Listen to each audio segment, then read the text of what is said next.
Hello everyone, कैसे हो आप सब। आई होप कि आप सब अच्छे होंगे। मैं भी ठीक हूँ। और आज मैं एक सूट की फिटिंग कर रही थी।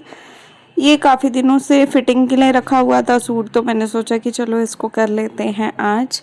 और आप लोगों को अगर मेरे डेली रूटीन ब्लॉग्स देखने हो तो दिव्या के ब्लॉग्स वाले चैनल पे मेरे डेली रूटीन ब्लॉग्स आते हैं। और इस चैनल की कम्युनिटी पे आपको बहुत सारे चैनल्स मिल जाएंगे मेरे, जो कि डेली रूटीन से रिलेटेड हैं और स्टिचिंग से रिलेटेड हैं, तो आप लोग वहाँ भी सपोर्ट कर सकते हो। आज मैं ये वीडियो आप लोगों के साथ शेयर कर रही हूँ। काफ़ी सारे कमेंट ना मेरे पास डेली बेसिस पे आते रहते हैं। और एक कमेंट था कि क्या हम जो मोटी वाले कपड़े होते हैं, जैसे जीन्स वगैरह होती हैं, तो उन कपड़ों को हम क्या इस पे सिल सकते हैं छोटी मशीन पे। तो मैं आप लोगों को बता दूं कि हाँ, बिल्कुल सिल सकते हो आप। तो अगर आप इस तरीके से सिलना चाहो तो सिल सकते हो, लेकिन उसमें क्या है, कपड़ा जिस हिसाब से होता है उस हिसाब से सुई का इस्तेमाल करना होता है। निडल उस हिसाब से यूज़ होती है। तो अगर आप निडल का इस्तेमाल जानते हो कि किस तरीके से यूज़ कर सकते हैं, मोटे कपड़े पे कौन सी चलती है और छोटे पे पतले कपड़े पे, नॉर्मल कपड़े पे कैसी चलती है, तो आप उस हिसाब से आप अपने घर में ऑलरेडी वो सुइयाँ रखो। और जब जो कपड़ा हो उस हिसाब से वही सुई का इस्तेमाल करो, वही नीडल लगाओ, और उसके बाद आप अपनी इस तरीके से चीज़ों का इस्तेमाल कर सकते हो। ठीक है, तो अगर आप ऐसे यूज़ करना चाहते हो तो आप कर सकते हो। ठीक है, तो मैं आपको और चीज़ें भी बहुत सारी बताती रहती हूँ कि किस तरीके से आप लोग घर बैठे अर्निंग कर सकते हो, किस तरीके से क्या कुछ कर सकते हो। तो अगर आप चाहो तो आप उन सब चीज़ों को भी इस्तेमाल कर सकते हो। अभी दिव्या के ब्लॉग्स वाले चैनल पे एक सीरीज़ चल रही है जो कि एफिलिएट मार्केटिंग से रिलेटेड है, और कई बार मैंने इस चैनल पे भी जिक्र किया है ना। तो मैं आपको यही बोलूँगी कि अगर आपको उस सब चीज़ों में इंटरेस्ट है, आप घर बैठे बिना पैसा खर्चा किए आप उन सब चीज़ों को करना चाहते हो, तो आप डेफिनेटली उन सब चीज़ों को कर सकते हो। ठीक है, तो एफिलिएट मार्केटिंग में क्या होता है कि आप घर बैठे पैसे कमाते हो। आपको बिल्कुल भी खर्चा नहीं करना है, सिर्फ आपको यूट्यूब पे और इंस्टाग्राम पे वीडियोस बना के डालने होते हैं। वीडियोस भी आपको कॉपी कर लेने होते हैं, कुछ भी दिक्कत नहीं आती है। मैं आपको पूरा रास्ता बता दूंगी कि कैसे कैसे प्रोडक्ट के वीडियोस बनते हैं।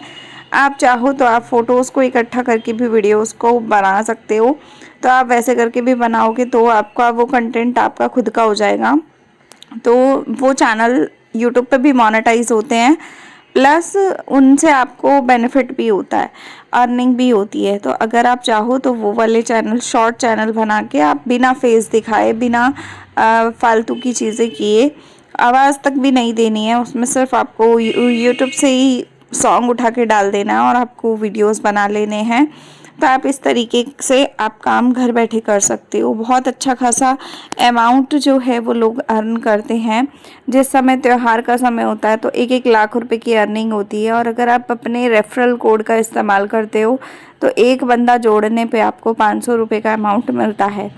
ठीक है, तो काफ़ी अच्छा खासा अमाउंट है जो कि आपको मिलता है। तो मैं आप लोगों को यही कहूँगी कि अगर आप लोगों को ये सब चीज़ों में इंटरेस्ट हो, आप घर बैठे अर्निंग करना चाहते हो, 1 से 1.5 घंटे का इस्तेमाल अगर आप रोज़ दिन में कर लेते हो, एक दिन का इस्तेमाल आप 1-1.5 घंटा अगर अपने पे लगा लेते हो, तो मुझे लगता है कि मंथली बेसिस पे आपको अच्छा खासा एक अमाउंट मिल सकता है। प्लस विशलिंग में अगर आप काम करते हो तो आपको हर हफ्ते बुधवार के बुधवार आपको पैसे मिलते हैं। चाहे आपके 100 रुपये बने हो, चाहे आपके 2 लाख 1 लाख बने हो, जितना भी पैसा आपका बना होगा आपके अकाउंट में ऑलरेडी आ जाएगा। कुछ भी दिक्कत नहीं होती है, मेरी पेमेंट आती है। तो इसीलिए मैं आपको बोलती हूँ कि आप लोग भी घर बैठे कुछ कुछ करो, खाली बैठने से कुछ नहीं होता है। ठीक है, अब मैं यहाँ बता रही हूँ एक जो चाक होता है सूट का, उसको फोल्ड करने का तरीका है ना। काफ़ी सारे लोग हैं उनका चाक इधर से उधर भाग जाता है, मेरा भी भाग जाता था पहले, लेकिन अब नहीं भागता है। तो मैंने क्या किया है, फिटिंग की सिलाई देखो मैं डबल लगा रही हूँ। सबसे पहले आपको डबल सिलाई फिटिंग की लगानी है। जिस तरीके से आप सूट सिलते हो, जिस सिलाई को करते हो बारीक वाली को, वही बारीक वाली सिलाई लगा के, पक्की सिलाई लगा के आपको इसको फिटिंग कर लेना है। मैंने बाजू से लेके और हिप तक पूरा एरिया स्टिच कर लिया है 2 बार, और तीसरी बार से मैं बाजू के इधर से उतारने की बजाय मैं इस तरीके से उतारूंगी धागे को, बीच में ले जाके थोड़ा सा तो इस धागे को मैंने उतार लिया। अब आपको मैं बताती हूँ कि चाक कैसे फ़ोल्ड की जाती है। चाक फ़ोल्ड करने का सबसे आसान और सबसे सिंपल तरीका मैं आपको बता रही हूँ, तो आप ये वाला वीडियो अगर देखोगे एंड तक तो आपको समझ में आएगा। तो ये जो सूट है वो काफ़ी अच्छा खासा सिल के रेडी हो गया है। जिस दिन अब मैं पहनूंगी तब आपको दिखेगा कि कितना अच्छा खासा सूट मैंने बना लिया है।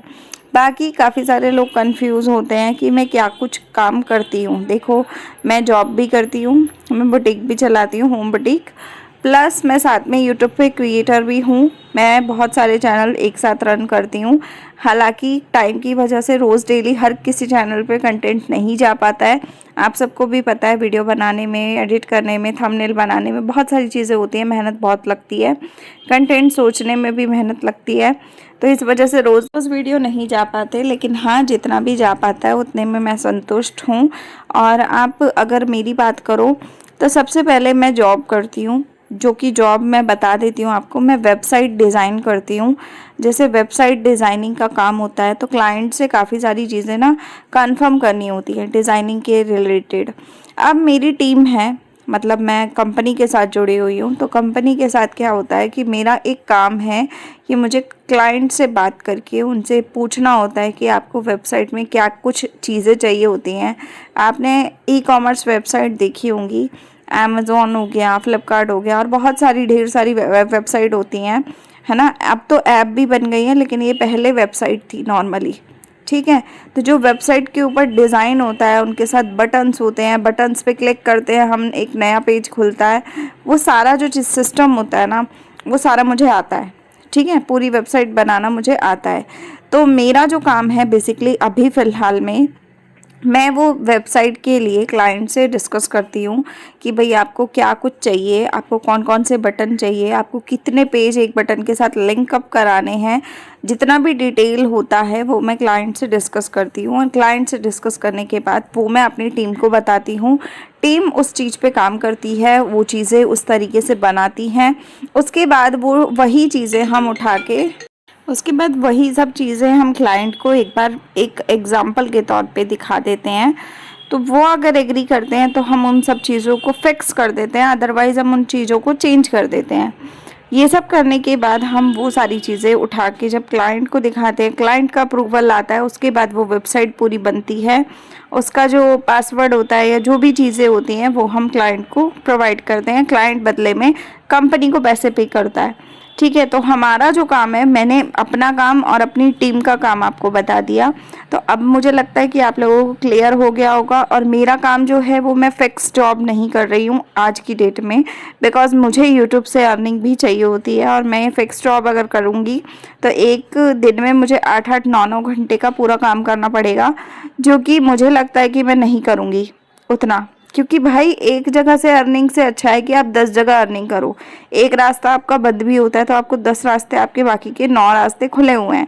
तो मैं इस तरीके से सोच से काम करती हूँ। अब देखिए, ये जो चाक फोल्ड करने का रास्ता है, ये मैं आपको अगले टॉपिक में, मतलब अगले वीडियो में नहीं बताऊंगी, अभी बताऊंगी मैं। देखिए, मैंने चाक पे ना कच्ची सिलाई लगाई है, जितना भी हमें मार्जिन छोड़ना है उतने पे, एक साइड पे, ठीक है। एक साइड पे मैंने चाक पे इस पे लगा लिया। उसके बाद हमारा जितना भी एक्स्ट्रा कपड़ा है, हम उसको हल्का सा डबल फोल्ड करके देखेंगे कि कितना हमें फोल्ड करना है। तो सेम हम उतना फोल्ड कर लेंगे। उसके बाद हम सिलाई लगा लेंगे इस तरीके से सीधे सीधे। अब जो सीधे सीधे मैं सिलाई लगा रही हूँ ना, ये सिलाई जो है ये नॉर्मली लग जाती है, कोई दिक्कत नहीं आती है। इसमें क्या होता है कि आपके दोनों तरफ के चाक बराबर बनते हैं, सिर्फ फ़ायदा ये होता है। और जो सेंटर में हमने कच्ची सिलाई लगाई है, वो सिलाई बाद में हम हल्की हल्की करके खोल देते हैं। तो कच्ची सिलाई मोटे टांके की लगती है। तो यहाँ देख सकते हो आप, मैंने इसको इस तरीके से घुमा लिया सुई को। उसके बाद मैं इस तरीके से इसको सीधा सिलाई लगाऊंगी। तो जब मैं यहाँ सीधा सिलाई लगाऊंगी तब ये जो है वो अच्छे से पक्का हो जाएगा। और जो मैं अब सिलाई लगा रही हूँ वो मैं पक्की सिलाई लगा रही हूँ। सेंटर में सिर्फ एक सिलाई जो लगाई मैंने लाइन खींच के, वो मैंने कच्ची लगाई, बाकी सारी सिलाइयाँ पक्की लगती हैं। अब इसको अच्छे से हम ना इस तरीके से फोल्ड कर लेंगे। तो फोल्ड कर लेंगे ना तो बहुत आसानी से आपका चाक बन के रेडी हो जाता है। तो सेम इसको नीचे तक सिल लेंगे, उसके बाद हम इस सिलाई को, सेंटर वाली सिलाई को खोल लेंगे। उससे क्या होगा कि चाक परफेक्ट तरीके से बन जाएगी। सेम प्रोसेस हमें इसको खोलने के बाद दूसरी तरफ करना है। दूसरी तरफ भी यही करेंगे, बीच में एक सिलाई लगाएंगे, जहाँ तक मार्जिन है वहाँ तक, मतलब जितना हमने मार्जिन चाक फोल्ड करने के लिए रखा है उतना। और उसके बाद हम चाक फोल्ड कर देंगे, जो भी पट्टियाँ फोल्ड करनी है वो कर देंगे। उसके बाद हम इसको घुमाएंगे और दोनों तरफ से करने के बाद हम इसमें कच्ची सिलाई को खोल देंगे। तो ये चाक हमारा अच्छे खासे तरीके से फोल्ड हो जाता है। तो अगर आपको ये तरीका नहीं पता है तो आप अच्छे से सीख के कर सकते हो। तो ये चाक फोल्ड करने का तरीका अगर ना भी समझ में आया अभी भी, तो मैं आपको एक सेपरेट वीडियो बना के डाल दूँगी, तो आप उसमें देख सकते हो। वो दिव्या खन्ना फैशन वर्ल्ड पे डाल दूँगी, तो आप लोग वहाँ सीख सकते हो। ठीक है, उम्मीद है कि अभी समझ में आ जाएगा आप लोगों को, जो तरीका मैं बता रही हूँ उसके हिसाब से। ठीक है, तो आप देख सकते हो चाक मेरी फोल्ड हो गई। बाकी का जो कच्चा धागा था वो मैं उतार दूँगी। तो मैं यही बता रही थी कि मैं जॉब करती हूँ सुबह 6 बजे से लेकर और 10 बजे के आसपास तक मैं ऑफिस का काम करती हूँ। सुबह उठते ही मेरा ये रूटीन है। सुबह सुबह उठ के मैं नहाती हूँ, पूजा करती हूँ और अपना काम पे बैठ जाती हूँ। बीच बीच में ब्रेकफास्ट चलता रहता है मेरा, थोड़ा चाय पानी चलता रहता है। उसके बाद 10 बजे के बाद मैं फ्री हो जाती हूँ। फिर मेरे हस्बैंड को जाना होता है ऑफिस, तो उनके ऑफिस की तैयारी चल रही होती है। 11 बजे तक वो भी निकल जाते हैं, तो उनके कपड़े प्रेस करना, उनका ब्रेकफास्ट उनको हेवी वाला कुछ खिला के और उनको भेज देना।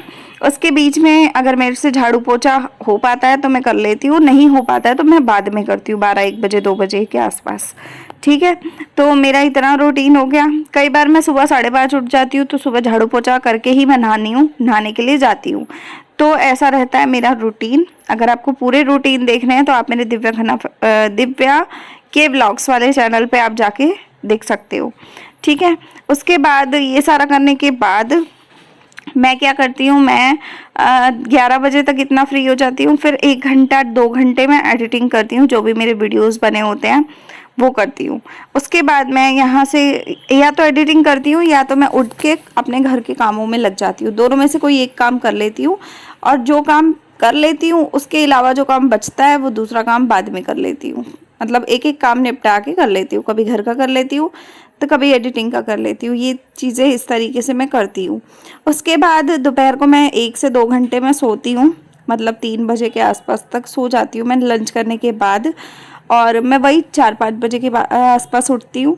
फिर उठने के बाद मैं सिलाई के काम करती हूँ और जो भी ढेर सारे काम रहते हैं वो करती हूँ। कपड़े धोने होते हैं तो मशीन लगा देती हूँ। तो ये सारे प्रोसेस मेरे चलते हैं डेली बेसिस पे। तो पूरा हफ्ता मेरा ऐसा जाता है।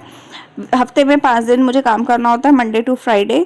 बाकी सैटरडे संडे मेरा नॉर्मल दिन की तरह रहता है, तो उसमें कोई दिक्कत नहीं होती। उसमें मैं थोड़ा लेट भी उठती हूँ तो भी चल जाता है। और उस दिन डीप क्लीनिंग वाले काम ज़्यादा होते हैं तो वो ज़्यादा रहता है। और सिलाई से रिलेटेड, वीडियो से रिलेटेड काम सारे उस दिन मैं ज़्यादातर करती हूँ। और जिस दिन नहीं करती तो उसके अगले हफ्ते मेरे को बहुत ज़्यादा बर्डन रहता है। तो ये था मेरा पूरा शेड्यूल। आई होप कि आप लोग समझेंगे। और इतनी मेहनत सिर्फ मैं पैसों के लिए नहीं करती हूँ। पैसों के साथ साथ मुझे मेरा नाम बनाना है, मुझे मेरा दिव्या खन्ना को एक वायरल करना है। तो मैं बस इसीलिए इतनी मेहनत करती हूँ, बाकी इससे ज़्यादा कुछ नहीं है। मेरे अच्छे खासे अमाउंट में मेरे पैसे आते रहते हैं, यूट्यूब से भी, सैलरी से भी, बाकी चीज़ों से भी। और एफिलिएट मार्केटिंग भी मैं बीच बीच में करती हूँ, तो उससे भी पैसा मेरा अच्छा खासा बन जाता है। तो वीकली बेसिस पे जो अमाउंट आता है उसको मैं खर्चा कर लेती हूँ, बाकी पैसों को सब मैं सेव कर लेती हूँ। तो अगर आपको भी पैसा कमाना और इस्तेमाल करने के बाद भी आपको बचाना है तो आपको ये सब चीज़ें तो करनी चाहिए, मुझे जहाँ तक लगता है। देखो, अगर एक रास्ते पे अगर आप चल रहे हो तो आप मुश्किल से कम ही पैसा कमा पाओगे, है ना। बहुत ज़्यादा तो नहीं कमा पाओगे, ये बात तो मैं आपको बोल सकती हूँ। लेकिन अगर आपके सोर्स ऑफ इनकम ज़्यादा हैं और आपको पता है कि इधर से भी पैसा आ रहा है, उधर से भी आ रहा है, उधर से भी आ रहा है, तो आप कर सकते हो। अब मेरा होम बुटीक वाला जो काम है, ये काम मैं इसीलिए ज़्यादा दिन लेती हूँ लोगों से, क्योंकि मेरे साथ साथ बहुत सारे काम चलते हैं। तो ये है कि अगर मैं 2 घंटे 3 घंटे भी होम बुटीक के काम में दूँ तो मेरे एक सूट 2 सूट बन जाते हैं, 2-3 घंटे में, 3.5 घंटे में 2 सूट मैं आराम से बना लेती हूँ। ठीक है, पूरे पूरे। तो अगर मैं 2 सूट भी रोज के बना लेती हूँ या एक सूट भी अगर रोज का बना लेती हूँ तो 300 350 रुपये इसमें भी आते हैं। ठीक है, तो ये वाले पैसे प्लस जो एफिलिएट मार्केटिंग से मैं कमाती हूँ, कभी कितने कमा लेती हूँ, कभी कितने कमा लेती हूँ, तो वो हो गए। तो वो दोनों पैसे प्लस जो प्रमोशनल वीडियोस करती हूँ तो उनके भी पैसे आते हैं मेरे को। कोलैबोरेशन करती हूँ मैं बेसिकली, तो उनके भी पैसे आते हैं मेरे पास। तो मतलब ये सारे पैसे जो होते हैं वो मैं यूज़ कर लेती हूँ। और जैसे मोटी सैलरी आती है ना, सैलरी आती है मोटी, यूट्यूब से इनकम आती है मोटी, तो वो जो मोटे मोटे पैसे होते हैं ना वो मेरे बचते हैं। ठीक है, आप भी ऐसा कर सकते हो। बाकी इस ब्लॉग का एंड करते हैं यहीं पे, मिलते हैं अगले ब्लॉग में। लाइक शेयर सब्सक्राइब जरूर कीजिएगा और ज़्यादा से ज़्यादा शेयर कीजिएगा और सब्सक्राइब करके 1000 पूरा करवा दीजिए प्लीज़। तब तक के लिए बाय, टेक केयर।